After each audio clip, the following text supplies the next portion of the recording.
Someone asks how you are, and you say fine. Fine. And you are not fine. No, not even close. And this happens every day, in English, for millions of people. Not because they do not have feelings, because they do not have the words.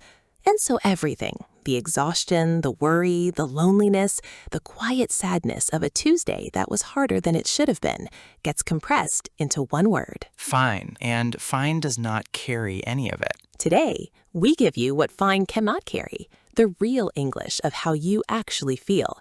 6 phrases, demonstrated, explained. Yours in 15 minutes. I'm Albert. I'm Mary. LeapTalk English, B2 level, real conversation. Today, stop hiding how you really feel in English. Say this instead. 6 phrases, word tour at the end, 8 words. Stay for phrase 4. It is the one that changes every difficult conversation you have in English from this moment forward. Quick comment. Right now, what do you say when someone asks how you are and you are not actually fine? Tell us in the comments. We want to know. Let's go. Phrase 1. Instead of I'm fine, say this. Phrase 1. The replacement for fine. And there are several, each one for a different level of honesty. If you are slightly off, but do not want to go deep, I am not quite at my best today, but I am okay. Not quite at my best. Honest without being heavy. It signals something is off. I am not pretending it is not. And I am not making it a whole conversation. If something is genuinely weighing on you, I have got a lot on my mind at the moment. A lot on my mind, more specific than fine. It names the internal pressure without specifying what it is. The other person can ask more or let it go. You gave them the choice. If you are genuinely struggling, honestly, it has been a heavy week. Heavy week, one of the most natural and most received phrases in casual English for a period of difficulty. Not dramatic, just heavy. And anyone who has ever had one knows exactly what that means without needing it explained. And the phrase for when someone who genuinely cares asks, I am finding things a bit hard at the moment, but I am managing. Finding things hard, present continuous, right now, ongoing. But I am managing, the second clause that signals I am not in crisis, I am in difficulty, and I am coping, both things at once. The structure's worth keeping. Not quite at my best, a lot on my mind, heavy week, finding things hard but managing. Everyone is honest, everyone is natural, everyone is better than fine. Stay. Phrase 2 covers something most learners never say in English and desperately need to. Phrase 2. And this one is for the moment you want to say something, but do not know how to start. The feeling is there, the English is not arriving, and so you say nothing, and the moment passes, and the thing stays unsaid. The opener that breaks the silence. Can I say something honestly? 4 words. They do 2 things simultaneously. They ask for permission, which reduces the pressure, and they signal what comes next is real. And almost nobody in the world, in any language, says no to can I see something honestly, because saying no means please lie to me, and nobody wants that. The follow-up, I don't know how to say this exactly, but I want to try. I do not know how to say this exactly, one of the most connecting sentences in English, because it names the struggle. And when you name the struggle, the other person leans in rather than pulls away. They become a helper rather than a judge. And the phrase for when you are mid-sentence and the words are not coming.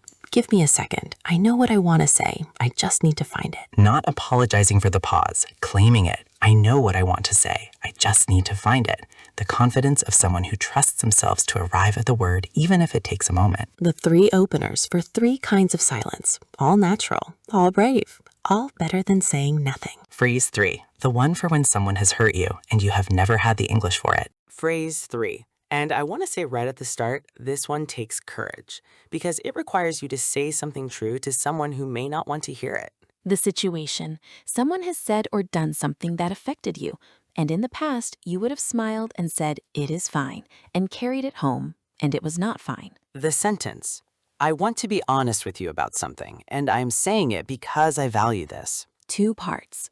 I want to be honest with you about something. The flag, the signal that something real is coming. And I am saying it because I value this. The framing. You are not attacking. You are caring enough to say the true thing. And then the specific thing. Not you always do this. Not you never. The specific thing. When you said X, I felt Y. When you said X, I felt Y. The most important sentence structure in any difficult English conversation. When you said the specific moment, I felt your response. Not your judgment of them. Your feeling. Impossible to argue with. Completely owned. And then, I am not saying this to start something. I am saying it so it does not become something. And that sentence, I am not saying this to start something, I am saying it so it does not become something, is the sentence that changes the whole conversation because it names the intention, and the intention is care, not conflict, care. To the listener, I want to be honest with you. I am saying it because I value this. When you said X, I felt Y. I am not saying this to start something. I am saying it so it does not become something. 3 sentences, 1 difficult conversation handled. Stay. Phrase 4 is the one I said before the episode, changes every difficult conversation from this moment forward. Phrase 4, and this one I want you to hear carefully because it is 6 words and it is the most powerful thing in this episode. What is it? I hear you and I need. That is 5 words. I hear you and I need time. 6 words. 6 words and each one is doing something specific. I hear you. You have received what was said. You are not dismissing it. You are not deflecting. You heard it. And, not but. And, because but erases what came before. And holds both things simultaneously, what they said and what you need. I need time, the specific need. Not I need to think, not give me a moment.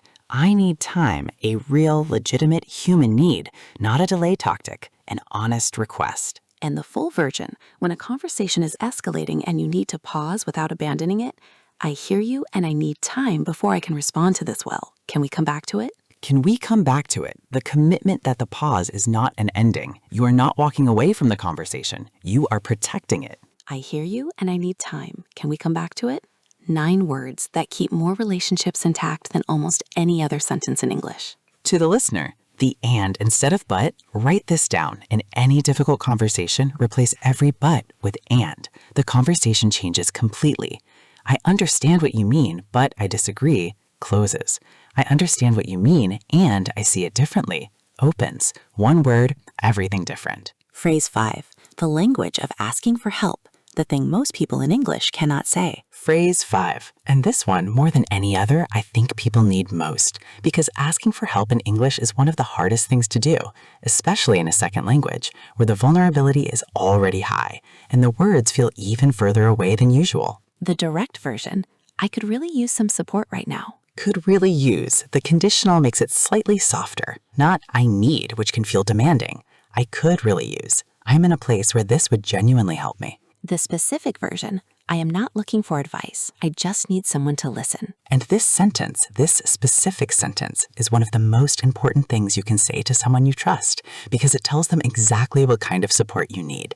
Not fixing, not advice, listening.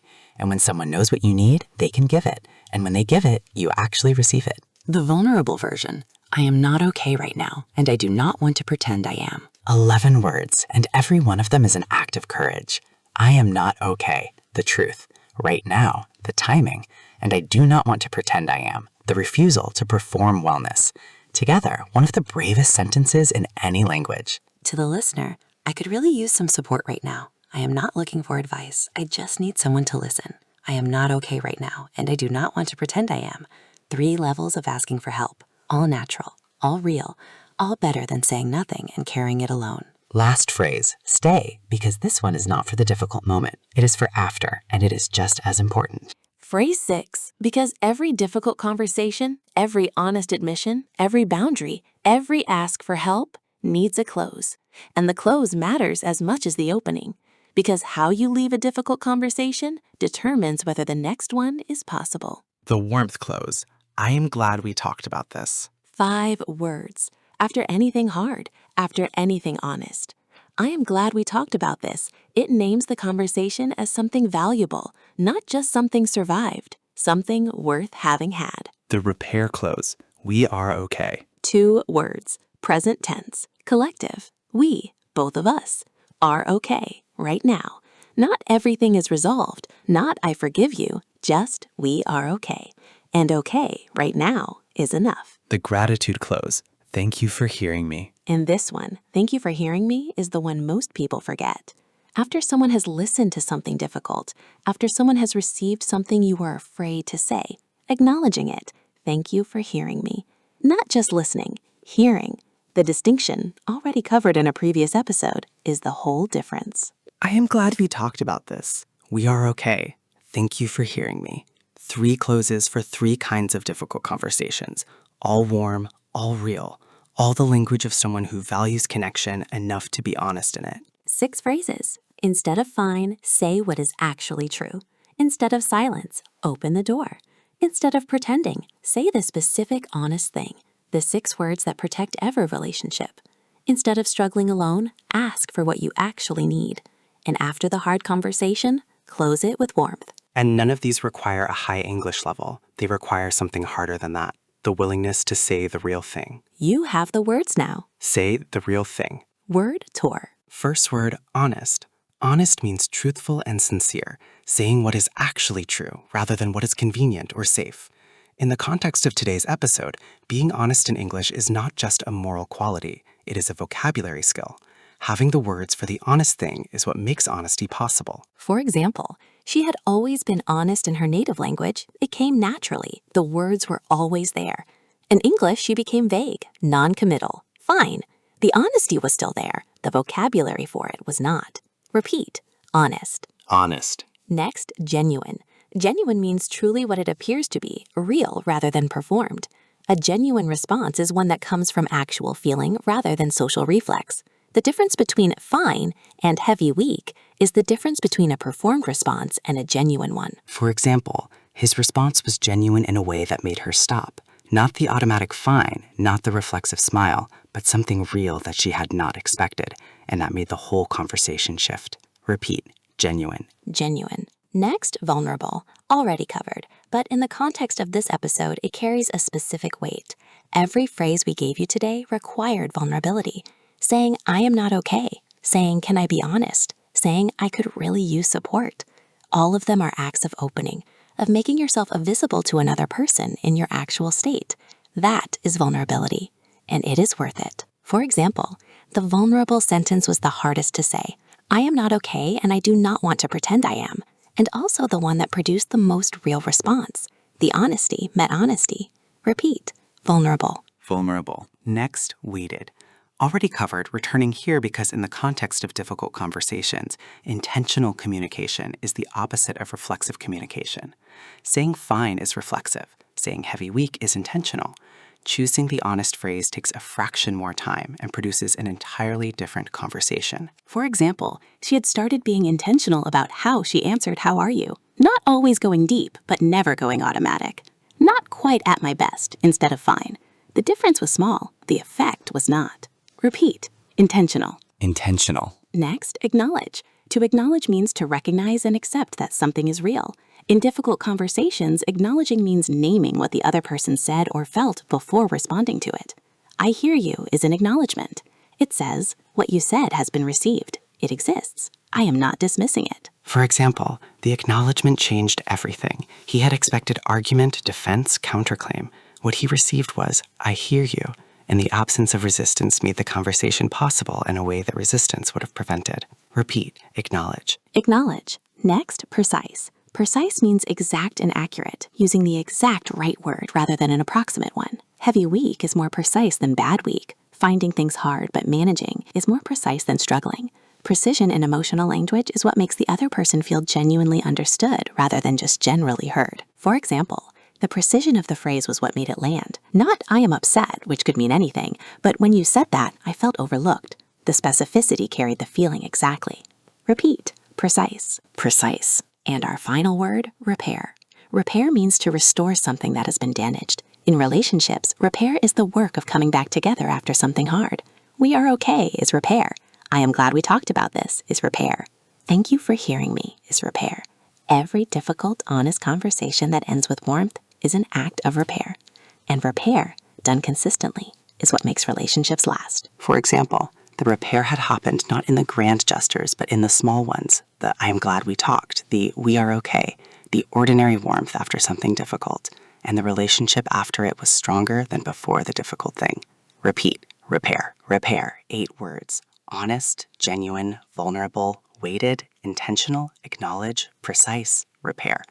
Everyone names something that makes a difficult conversation possible, and everyone is now yours. This week, one practice. The next time someone asks how you are, do not say fine. Use one phrase from today. Anyone. Not quite at my best. Heavy week. A lot on my mind. Just one. Once this week. Because the first time you say the real thing in English, something shifts. And after that, fine is never quite enough again. I'm Mary. I'm Albert, LeapTalk English. Thank you for listening and for being honest with us and with yourself. See you in the next episode. Bye, everyone. Bye.